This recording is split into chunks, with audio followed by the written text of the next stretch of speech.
د تلویزیون قدرمنو لیدونکو او درنو مینوالو، لکه څنګه چې تاسو په جریان کې یاستئ، په دې وروستیو کې د کابل په ځینو سیمو کې د برېښنا کموالی ډیر زیات احساسیږي.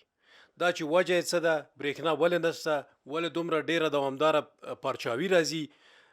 نو او د نورو پوښتنو دپاره موږ راغلي یو د برېښنا ریاست ته، چې دلته د برېښنا د یو تن انجینر سره مرکه وکړو ترڅو دا ستونزې تاسو ته روښانه کړي. زموږ سره اوسئ. قدرمن انجینر صاحب، تاسو ته ښه راغلاست. وایو ستړي مه شئ. کور ودان مننه ګوره ژورنال صاحب، داسې سوالونه مه کوئ چې خدای ونه کړي چې زه شاټ نسم یا پرچاو نشم. نه انجینر صاحب، په دې باندې خو زه پوهېږم، څه وړون خو نه یم که نه صاحب. تاسې ژورنالستان هغه ځای ګروئ چې مجبور شي مونږ هم بیا وګروو. نه انجینر صاحب، زه د هغه ژورنالستانو نه یم چې زه ځایونه وګروم. زه خو ژورنالست یم، څه میاشی خو نه یم که نه. انجینر صاحب، په دې وروستیو کې د کابل د ځینو سیمو برېښنا بیخي نشته ده، یا که شته ده پرچاوي ډېره زیاته ده، برق بیخي نه وي، یعنې کم یي ډېر نه وي.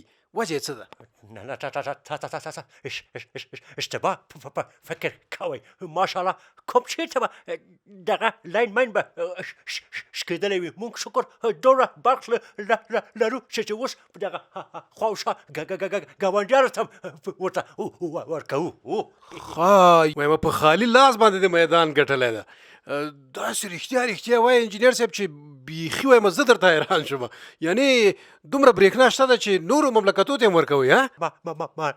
مننه خبریال صاحب، ستاسو خبرې خوږې دي او غوږونه دې خوږې دي. ګوره رئیس صاحب، وبخښئ انجینر صاحب، دغه اوس موږ ته د ځینو سیمو نه ټلیفونونه راځي، اړیکې راسره نیسي. خلک وایي چې ډېره زیاته پارچاوي ده، برق بیخي نه لرو، د برق ډېر سر ټکوي. خلک هم خو تاسو پوهېږئ چې اقتصادي ستونزې لري، مشکلات لري، کاروبار نشته. نو تاسو وایئ چې نه موږ نورو هېوادونو ته برېښنا ورکوو. دا خلک دروغ وایي که تاسو دروغ وایي؟ خبریال صاحب، چې دې خبرو په شبه ګرځه. هغه یو مشل ده، وایي در باشه خواته چپ شه چاته مه وایه. پوه شوې؟ په دې خبرو باندې موږ اوس عادت شوي یو. دا خوشې خبرې دي، غوږونه په دې خبرو هېڅ بیخي کار نه کوي.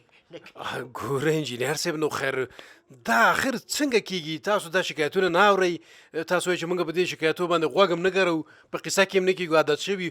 نو بالاخره دا د خلکو مشکلات څوک حلوي؟ یعنې پرچاوي حلیږي، دا را به شي برق؟ ګوره خبریال صاحب، موږ بیخي پرچاوي وایم چې په ټول خلک نه لرو پرچاوي، بیخي نه لرو. فوق العاده سلیل شاته صاحب، د خلکو ته چالان نه برخونه صاحب، چالان صاحب، هېڅ پرچاوي نشته صاحب.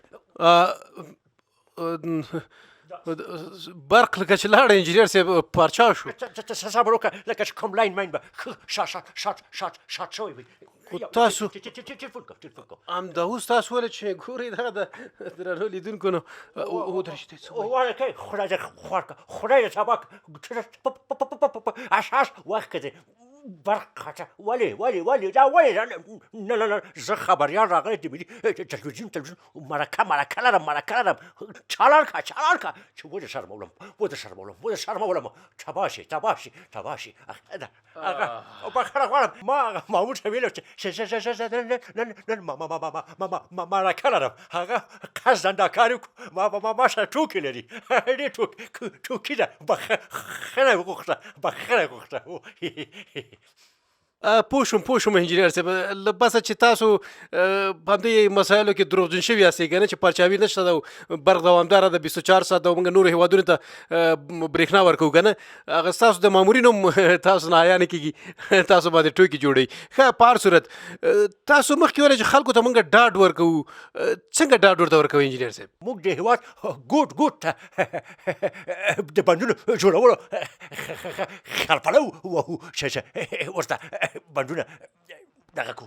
څه خیال پلو وهئ؟ نه هغه دا ده چې موږ غواړو چې ټول شینډونه د هېواد ګوټ ګوټ کې چې کوم ځای کې شینډونه دي که نه دا ورته ښه غټ بندونه جوړ کړو نو خو دا مو ونه ویلې چې دا بندونه به څومره وخت کې جوړیږي یعنې دا پلان باندې مو کار کړی دا خبره خو زمونږ د توان نه ډېره جګه ده خو بیا هم مونږ کوشش وکړو چې په دغه 14 کلونو کې پایم د تاجکستان نه راورسولې که نه نو که مرګی نه و او ژوند باقي و که نه انشاءالله داسې برق به مرکز سره وړو که نه چې چین او امریکا ورته ایران پاتې شي واه وایم زنده باد انجینیر صاحب داسې پلان دې ورته نیولی دی چې وایم په راتلونکي څو کلو کې به دا د برېښنا مشکل بیخي د منځه لاړ شي